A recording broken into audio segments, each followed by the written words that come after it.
keep on talking to me. You keep on telling me your dreams. You keep on talking to me, but I just wanna see you move. Hi, it's Cristal, your very own beauty pro. And I actually am a beauty professional, a professional makeup artist that specializes in advertising, commercial, editorial, and runway. And I am back with another episode of On That Note, where we explore fragrances because perfume is the perfect way to complete your pretty. Today, in keeping with the season, we are going to discuss some really interesting summer fragrances.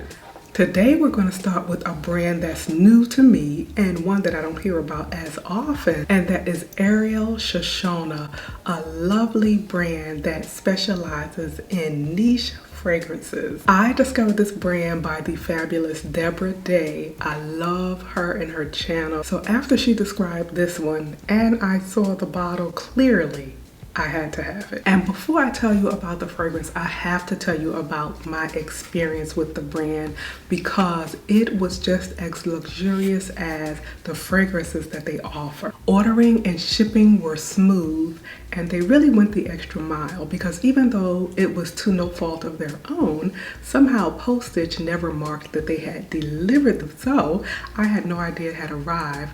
I called the company thinking it was lost, and they actually tracked it down and told me where it was. Not only that, there was a handwritten note. I just love that taste and class and those special touches still exist with some brands. Today's focus is on the juice that's inside this gorgeous, whimsical, feminine, pretty bottle, and that is Saturday.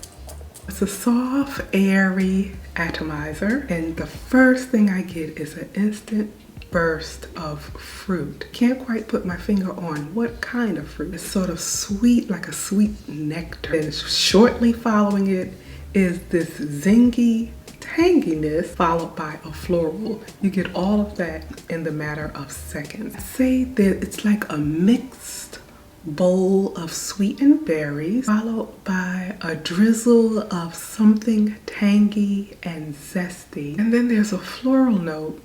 Can't quite describe. It almost has like this juicy, fizzy quality as if it was some kind of exotic cocktail. I love sweet fragrances, so that instantly draws me in. But it's much more than your average sweet fragrance. It's very unique. As it dries down, the florals develop more. Floral smells like something also a little tart, a little zingy, a little zesty. And what it reminds me of, about a half hour or so in, I started saying, this smells familiar.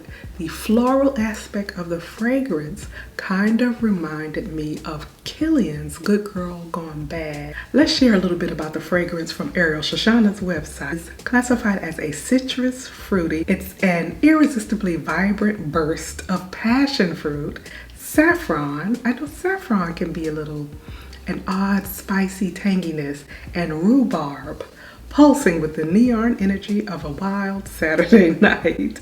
The perfumer is Cecile Hua. I hope I'm pronouncing that correctly because I really feel like perfumers should get credit. As an artist myself, I know how important it is to be acknowledged as the artist behind a fragrance as well. The listed notes are passion fruit, grapefruit, rhubarb, that's that little tangy note, saffron, cardamom, the little spice, magnolia, perhaps that's the floral I'm smelling, sandalwood, vanilla, and suede. It's a juicy, vibrant fragrance. There's a floral aspect in it that I'm not sure I love, but I love the juiciness. And if you could get your nose on this, and because of the way Ariel Shoshone allows you to sample it to make sure you like it, I would definitely recommend trying it out before making the commitment. I got caught up in the moment on this one, but at least I exercised a little self-control and got the travel size. I was minding my own business in Sephora in the fragrance section, and this one lady, she was just absolutely lovely, and she loved fragrances like I do. But as she was helping me smell the ones I came there for, she was also recommending some of her new favorites, and Lemon Island was one of them. I had on my mask. I smelled it through the mask and instantly instantly fell in love with it. I just smelled like this delicious, sweet lemon limeade. However, when I got it home, it showed me that it was more than I had bargained for. So let me tell you a little bit about this one. It is potent. So the first thing I had to do was pause the video while I had a sneezing attack, but I'm back. First thing I get is this intense, sharp lemon and lime zest. I mean, like someone actually just shaved the zest from a lime peel, crushed it into perhaps some vodka and sprayed it in the air. A really potent burst of pure citrus. Not imitation, not synthetic. It really does smell like the real thing. Subtly sweet in the background, but more bitter and tangy than sweet. This is definitely unisex. I think I would maybe prefer it better on a gentleman, like a nice daytime gentleman scent, a fresh out of the shower. It holds true. How it smells in the air and on the tester is how it smells on the skin as well. I'll have to wear it some more to tell you about the longevity. I'm really relieved that I bought the travel size because as much as I loved it in store, I think this will be enough for me. Let's talk a little bit about how Atelier Cologne describes the fragrance. Lemon from the Indian Ocean, jasmine from India, vanilla from Madagascar. It's 92% ingredients of natural origin, so that's very nice for those who are concerned about the origin and quality of their fragrance ingredients. It also talks about fresh and fizzy facets of lemongrass combined with solar and warm notes of jasmine. Really nice quality ingredients. If this is your style of fragrance, I definitely recommend getting your nose on it. This next one is a popular perfume house, the House of Kilian, and this fragrance is Love Don't Be Shy Extreme. When I heard that Love Don't Be Shy was coming out with an extreme, I thought to myself, okay, I have Love Don't Be Shy, and although I like it, it's not the intense sweetness that everyone raves about. It's sweet, don't get me wrong, but it's not that over the top sweetness that everyone raves about. So I figured the extreme would be that. So let me tell you what I smell. And the first thing I get, you can almost taste a puff of powdered sugar. What I like about Love Don't Be Shy Extreme is that it does amplify all the notes that I experience in the original. Sometimes when a perfumer calls a version extreme, you don't know what you're really going to get. But this one I feel like is the extreme version, but it's also the greener version. So it has a freshness, more of a floral, but it still has that sweet marshmallow note, and the sweetness is enhanced. Now my challenge is the florals are also enhanced. I don't hate florals. I actually love a lot of different florals, but neroli and I don't always see eye to eye. Neroli to my senses has like a sharp herbal note. Sometimes it has a pretty fresh, zesty floral, and then sometimes it has that takeover spirit, but it's not completely overpowering the fragrance. But I can do without it in my sweet fragrances, you know? Some of the notes read, top notes, neroli, bergamot. Another one I have to have discussions with, Bulgarian rose, orange blossom, and in the base, the delicious marshmallow, vanilla, musk, which gives it just a whisper of powderiness, and pomegranate, which is a nice tart fruity twist. I do like this though. I like the performance, I like the projection, I enjoy it. It's not so similar to the pillar fragrance or the original that I feel like I got a duplicate, so I'll enjoy wearing it. The next fragrance is Lancome's La Vie Est Belle Soleil Cristal. I saw Cristal in the name. Of course, the rest was history. But La Vie Est Belle actually sparked or rekindled my love for fragrance in recent years. More on that in another video. But this is the newest flanker to the La Vie Est Belle family. La Vie Est Belle by Lancome is one of the best sellers ever when it comes to fragrances. A fun fact about Lancome is that technically it is a niche house in the most strict sense of the word. Lancome is a very old French luxury brand that started in fragrance. So that might explain why down to this day, Lancome is still very popular in the fragrance realm, and they produce beautiful fragrances. They produce beautiful mid-range and high-end fragrance. I plan to do a video on my Vie Est Belle collection, but today we're talking about this one. Let's talk about what it smells like. I was curious about this one because I heard one or two people talk about a coconut note. I have been going through some sort of coconut phase lately, probably because summer is upon us and you want fruit and coconut and to smell like tropical cocktails. The first word that comes to mind is delicious. This smells delicious. You can smell the fruit, but there's more. There's fruit, there's sweet florals. It has a subtle tropical vibe in the background. It took me a minute to find the coconut that people are talking about. When I think of coconut, that's not what I'm smelling.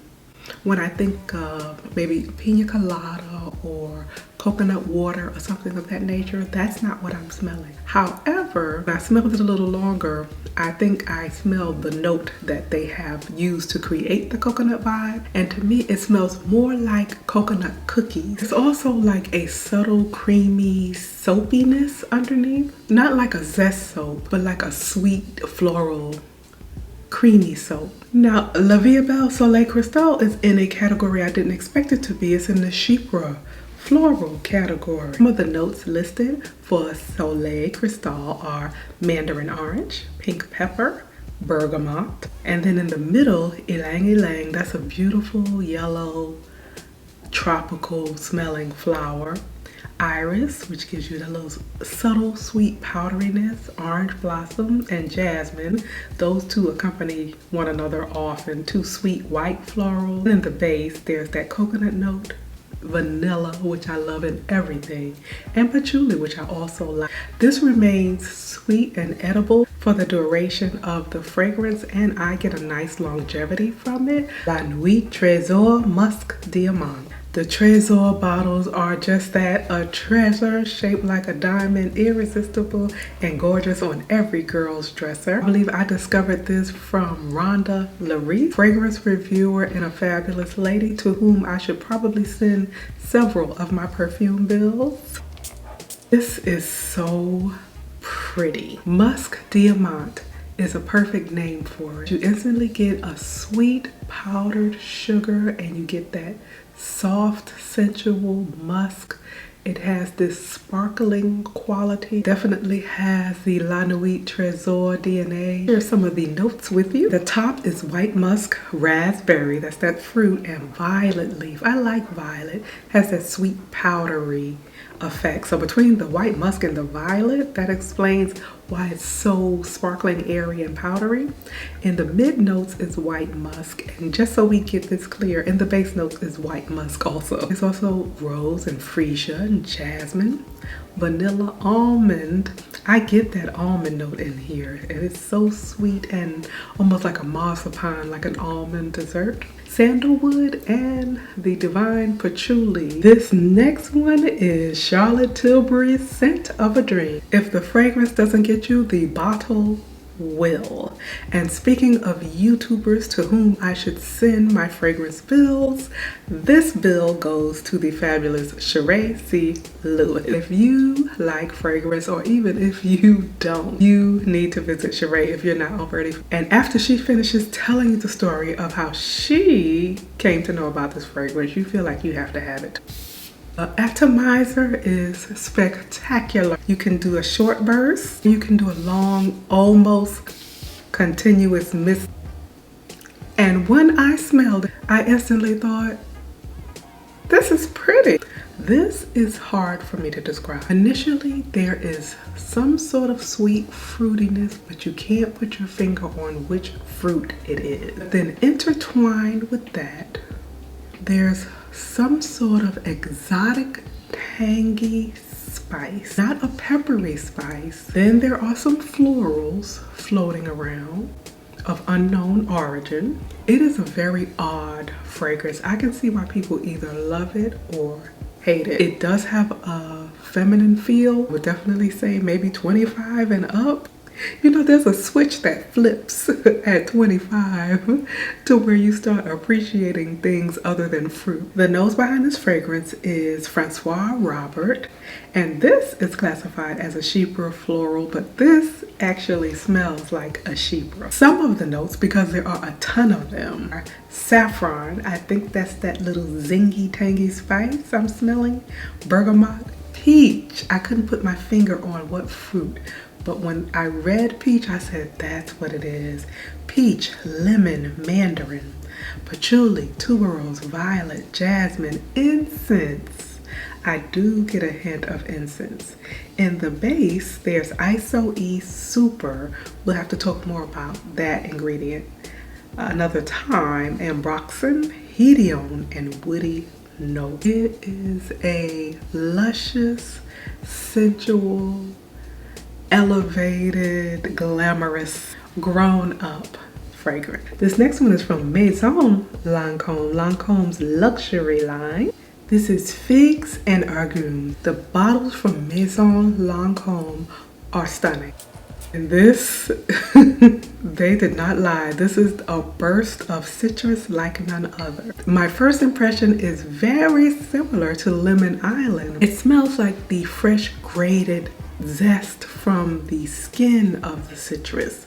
So it's that burst of sharp bitterness with very little sweetness in the background. And although this is fig, it's green fig before they ripen. A lot of people actually love that fragrance. Now, this is not my first choice in a fragrance, but I have to say it's an undeniably, I can appreciate the beauty in a fragrance even if the fragrance is not my taste. So I can smell that it's quality, it's freshness. If you're a freshie, this is fresh on another level. This is like a very high-end luxury Irish Spring soap. It's definitely unisex, kind of elevated too. It's kind of like that wealthy uncle who has the European accent, although you don't quite know why he has a European accent because you're all from Brooklyn. This next one up is by Parfums De Marlin, and the fragrance is Meliora. This is a delicious burst of mixed berries, a hint of sweetness, the sensuality of white musk underneath, just juicy and sweet, ladylike. This has spring and summer written all over it. On number 9's Greenwich Village. Depending on your taste, you either love or hate the design of these bottles. I think they are just fabulous. There is a hint of that warm burnt sugar and woodiness that exists in Baccarat Rouge, but they just share that characteristic. This is a very different scent. It's airy, almost ozonic. That's instantly followed by a unique floral. Some of the things that people say they don't like about Baccarat Rouge 540, I actually detect in the Greenwich Village. For example, people say they get a band-aid or medicinal dental office kind of quality from Baccarat Rouge. I don't get that at all. It's just gorgeous to me. However, I do get that slightly antiseptic vibe from this. I'm not sure which note contributes to create that kind of effect. The fragrance is unique. It does not smell like a copycat of quite anything I've ever smelled before. Sweetness does linger throughout. The floral lingers throughout. Lovely longevity. It's unique. It's like a little sweet, a little floral, a little fresh. And here are the notes. It's lychee, cassis, mandarin orange, peony, water lily, jasmine. And then in the base there's ambroxan, praline, which may account for that delicious part of it, musk, vanilla, and oak moss. I do like it. A lot of people say it's a compliment getter as well, but I haven't worn it out and about quite enough to know yet. This is Mancera's Jardin Exclusive. Now, I'm a gourmand girl to my heart, so I'm always going to love something fruity, juicy, sweet, and yummy. However, I know that after a while, those fragrances can all start to kind of smell the same. So I've been looking to kind of broaden my mind and my scent wardrobe. It's a burst of green sweetness. It's like someone took unripe, zesty, tart fruit and dipped it into a delicious sweet syrup. Here are some of the notes in this fragrance. Pear, white peach, caramel, lemon, blackcurrant, Sicilian orange, green apple, all listed as top notes. The middle says ambergris, jasmine, violet, and Bulgarian rose. And the base lists white musk, Madagascar vanilla, and sandalwood. This is relatively new, so I haven't had enough time to test drive it to give you a solid opinion on performance, but from what I can recall from the couple of times I've worn it, it has nice lasting power. It smells so scrumptious and sweet with a twist, an unexpected kick, a zestiness that I don't usually reach for, so I feel like I really have a unique selection. So there you have it, some of my unique summer scents. I hope you enjoyed this because I definitely enjoyed playing in perfumes with you. I look forward to seeing you in another video like this soon. But on that note, I'll see you next time. Keep on talking to me. You keep on telling me your dreams. You keep on talking to me. But I just wanna see you